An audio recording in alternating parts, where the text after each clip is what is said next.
اس لیے کہ عوام اس کے ذریعے سے ان کو پہچانیں گے اور تمہاری شکل سے تمہیں لوگ کب لوگ پہچانتے ہیں؟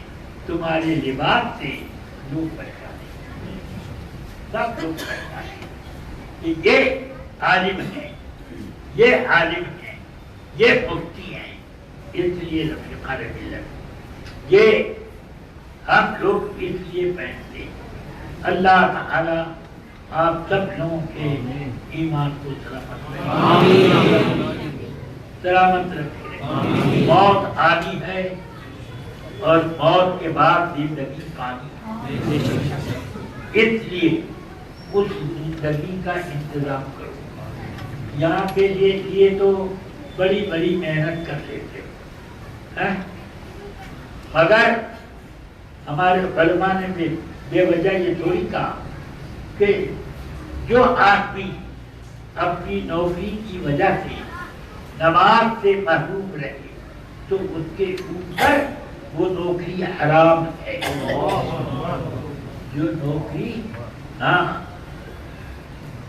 جو نوکری آدمی کو نماز سے روکی کہ نماز پڑھنے نہیں جانے دو، میرے یہاں کام کرو، یہ اگر کوئی ایسی نوکری قبول کرتا ہے تو وہ حرام کام ہے۔ سمجھ میں آئی بات؟ کیوں؟ اس وجہ سے کہ مسلمان ہونے کی ذمہ داری یہ ہے کہ روزی میں تنگی آ جائے مگر حکم الہی کہ کرنے میں سستی نہ پیدا ہو۔ سمجھ آئی بات؟ کہ یہ اعمال صالحہ بھی آدمیوں کو شیطان سے بچاتا ہے۔ اس لیے شیطان نماز سے بہکاتا ہے، روزے سے بہکاتا ہے، اور کتنے لوگوں کو حج سے بہکا کے برتاہ برتنے رکھے ہوئے، اور کیا ہوتا ہے؟ زکات نہیں دلواتا۔ ایک سال سے میں نے کہا کہ آپ لوگ یہاں پر کئی آدمی بہت بڑے بڑے امیر ہیں اور یہاں پر اسلام کے احکام جاننے والے لوگ نہیں دکھتے۔ میرا خیال ہے کہ آپ لوگ اپنی زکات نکالیے اور اس کو ہیلا کر کے کسی صورت سے یہاں ایک مدرسہ چلا کر اپنے بچوں کو دینی تعلیم دلوائیے۔ روزے، نماز وغیرہ، زکات وغیرہ کے تمام مسائل آدمی کے ساتھ لگیں۔ زندہ رہو گے تو زندگی کی ضروریات اور حاجات ساتھ رہیں، تو ان کے بھی تو مسائل ہیں، ان کا بھی تو شریک حکم ہے۔ اس لیے تم ایسا کرو، مگر وہ تیار نہیں ہوئے۔ میں نے کہا تم ہے، تمہاری دولت پر یہ کسی کام کی نہیں، جب اس سے اللہ کا کام نہیں کر سکتے تو میں اللہ سے دعا کرتا ہوں کہ اے اللہ اس کی کو دولت دیتا کیا نہ دے اس کو، کہ یہ دین کا کام نہیں کرتا، ایمان رکھنے کے بعد تب وہ ڈرے کہ اچھا ٹھیک ہے، تو یہی ہے، بد دعا سے لوگ ڈرنے لگتے ہیں اور احکام سنانے سے نہیں ڈرتے، تو اس لیے یہ سب کرو۔ ہاں، اللہ تبارک و تعالیٰ سے میں دعا کرتا ہوں کہ اللہ آپ کو شیطان کے بہکاوے ایمان اور تقویٰ کی حفاظت کرے۔ صلی اللہ تعالی علی نبی کریم وآلہ وصحبہ اجمعین رحمتک یا اللہ۔ حضور صدر الشریعہ کا میں پردہ ہوں۔ اعلیٰ حضرت رضی اللہ تعالیٰ عنہ کے آپ بڑے چہیتے حضرت امین ملت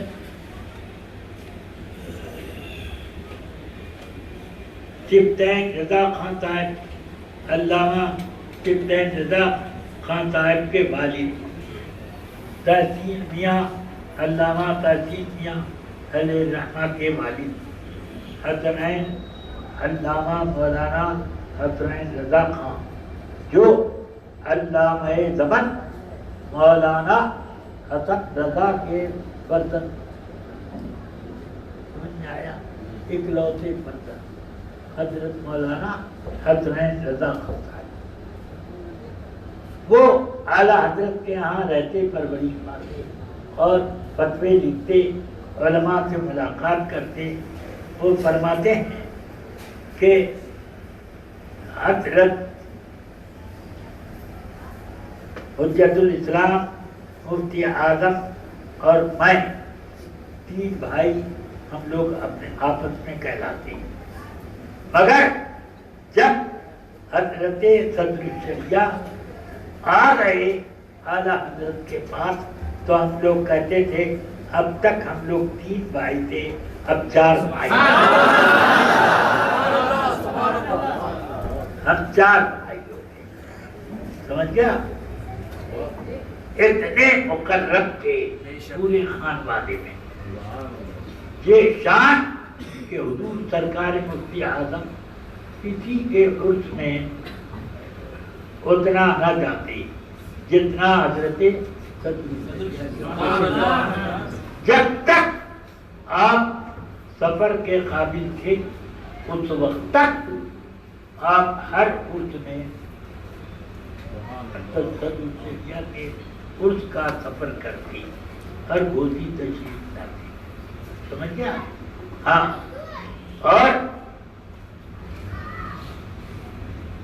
اعلیٰ حضرت اب ذرا خصوصیت سنو، فرماتے ہیں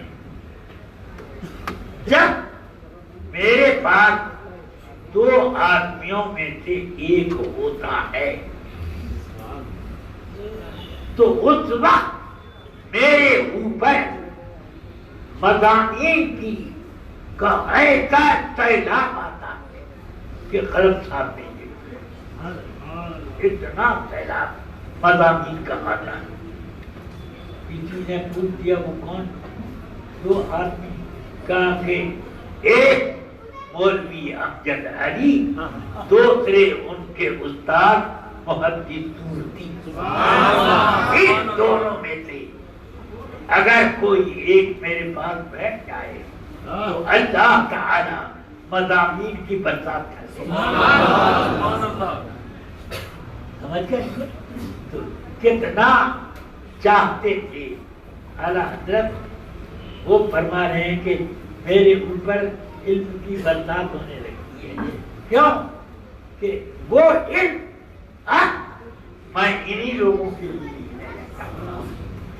ہاں اس طرح کا علم آتا ہے۔